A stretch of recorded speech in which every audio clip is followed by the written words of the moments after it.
Something strange is happening in organizations right now.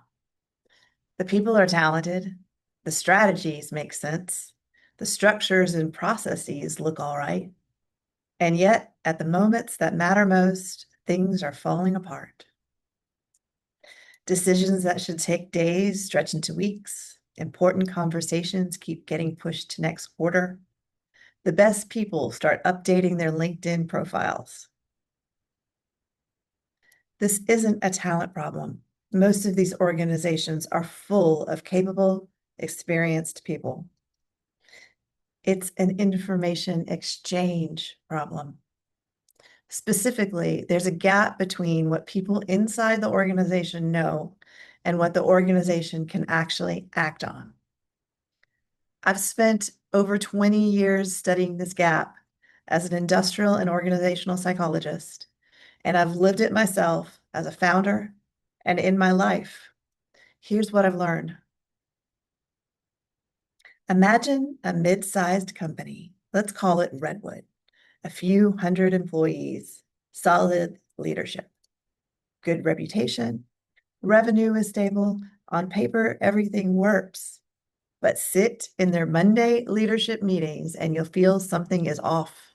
The agenda moves, people are polite, nothing's wrong exactly, but the room feels heavy, like everyone's performing confidence while quietly managing something underneath. Problems get mentioned carefully and then shelved. Let's revisit that next quarter. We need more data. This isn't the right meeting for that discussion. The phrases may change, but the function is identical, buying time the organization doesn't have. So here's what that actually looks like over a few months. A VP raises the same concern about a failing program, 3 meetings in a row. Each time it gets treated like new information. Each time it gets tabled. By month 4, she stops raising it and starts looking for a new job instead. A star employee, one who has held knowledge nobody else has, starts going quiet, then sends a resignation email on a Friday afternoon. The exit interview says what everybody already knew. The gap between what leadership says and what leadership does has become unbearable. HR files an interview, nobody reads it. A major client declines to renew and says essentially, we love your people, but we stopped trusting your delivery 9 months ago and nobody seemed to notice. So none of these by themselves is a crisis, but together it's a diagnosis. So does this feel familiar? Have you seen execution slow down in ways that don't show up on any dashboard? Felt the gap between what people say in meetings and what they're saying in the hallway? You're not imagining it. Here's what's going on under the surface. Every organization has 2 jobs. The first is maintaining stability, clear roles, reliable processes, consistent expectations. That's its structure. Structure is what keeps things from falling apart from day to day. Think of it as a skeleton. You need it. The second job of an organization is staying honest. That's flow of information. So, can the organization actually hear what's happening inside of it? When someone raises an uncomfortable truth, a project is failing, a leader who's struggling, a client relationship that's eroding, does that information travel? Or does it get softened, delayed, routed into a committee, and quietly buried? These 2 jobs, stability and honesty, stability through structure and honesty through flow of information, they often pull against each other, especially under stress. And here's the pattern I see again and again. When organizations feel pressure, they almost always sacrifice honesty to protect stability. Not on purpose. It's reflexive. The uncomfortable information gets treated as a threat to the organization or teams or leaders' self-image, rather than as data the organization needs for learning. At Redwood, the signals were everywhere. The program was failing, the talent was leaving, the client was gone, and none of this was hidden. People raised concerns through the proper channels, and then it got shelved. So nobody was lying, nobody was being malicious. The organization just didn't have the capacity to deal with the information, with what the information meant. So it did what stressed organizations always do. It protected the way things looked at the expense of actually learning. It was holding structure at the expense of flow. When an organization can't handle uncomfortable truths, one of two things happens, and they usually alternate. First, the first way, everything slows down, maybe slows to a crawl. Information gets delayed, softened, or sent into a process designed, whether anyone admits it or not, to make sure nothing changes quickly. The failing program becomes a comprehensive 6-month assessment. The star employee's departure gets coded as regrettable, but not a pattern. The client loss gets blamed on the market. From the outside, the organization looks stable. Inside, things are degrading. Decisions are slower. The best people are doing more emotional labor. Managers start holding their breath. That's pattern one.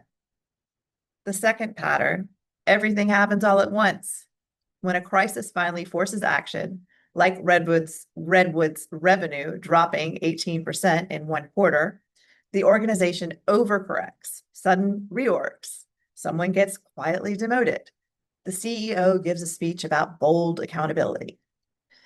There's visible motion, but almost no actual learning. 6 months later, the same patterns reassemble around different people in different roles, except now trust is lower and people are more cautious about speaking up. If you've ever felt whiplash between nothing's happening and everything's changing at once, this is it. Now, here's the hard part to talk about because it hits closest to the people who are listening. You. At Redwood, the CEO is everyone's favorite. He's the calm one. People bring him the hard stuff. He can hold complexity without panicking. He's emotionally intelligent, developmentally sophisticated. He's the whole package, and that's exactly the problem. However, for him, leadership has stopped feeling like decision-making and started feeling like emotional load-bearing. He rewrites emails at midnight because the original versions were too blunt for the recipients to handle. He carries tensions between his direct reports so they don't have to face each other. This isn't avoidance, it's containment. And it comes from a real place. The organization genuinely can't handle what action would require. But here's the trap. The more capable he is, the more the organization relies on him, and the less it builds its own ability to handle hard things collectively. His strength actually prevents the rest of the organization from developing the muscles it needs. Leadership stops feeling like decision-making and starts feeling like emotional load-bearing. If you recognize yourself in this, if you're carrying more than you should have to, and the exhaustion doesn't go away with a vacation, the weight is real, and it's not a personal failing. It's a design problem. So what do you do about it? You build the conditions where honest information can move through the organization earlier. Before things pile up, before the best people burn out, before clients leave, not through a culture campaign or a team building retreat, through specific practical changes. So here they are, a few ideas. For leaders, learn to stay calm when uncomfortable truths land and respond in a way that makes people more likely to speak up next time, not less. This is a skill. It's trainable. And it's the single highest leverage thing most leaders can develop now. For teams, build regular forums where dissent is actually welcomed, not just tolerated. Ask genuine questions. Respond openly to bad news. At Redwood, the shift started when the CEO said in a Monday meeting, "I think we've been holding things this team needs to share and start holding together. I want to try something different." Imagine how that one sentence would shift a room. And for organizations, design feedback loops so information travels from the front lines to decision makers. without getting filtered, softened, or delayed. Reward people who surface problems early instead of penalizing them. Make it clear who has authority to act on what, and treat failure as data, not evidence that someone needs to be blamed. None of this is rocket science, but it takes precision and it takes courage. One more thing, because this is where most organizations get stuck. When things go wrong, organizations tend to swing between two extremes. This is your fault, which shuts people down. People do not speak up after being blamed. Or everyone's doing their best, which sounds nice, but lets patterns continue unchecked. Neither works. What works is holding two things at once. People acted from the information and capacity they had at the time. That's real. They did their best in the moment. And as the organization gets better at handling honest information, everyone becomes more responsible for acting on what they can now see. When we know better, we do better. Innocent in the moment, responsible over time. So we hold innocence with compassion while holding people accountable for learning and changing patterns over time. Without compassion, accountability just becomes punishment and people go silent. And then without accountability, compassion just becomes permission for the status quo. So we need to hold both compassion and accountability. That's a skill, a learnable skill. So let me bring this home. Leadership today doesn't require more certainty. It can't.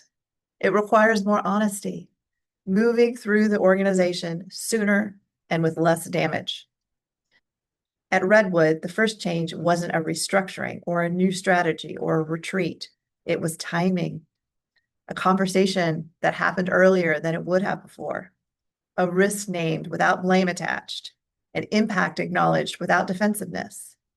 Information moved sooner, the weight distributed a little more evenly. The organization can take a breath. That's how it starts.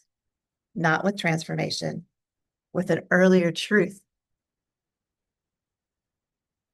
Thank you.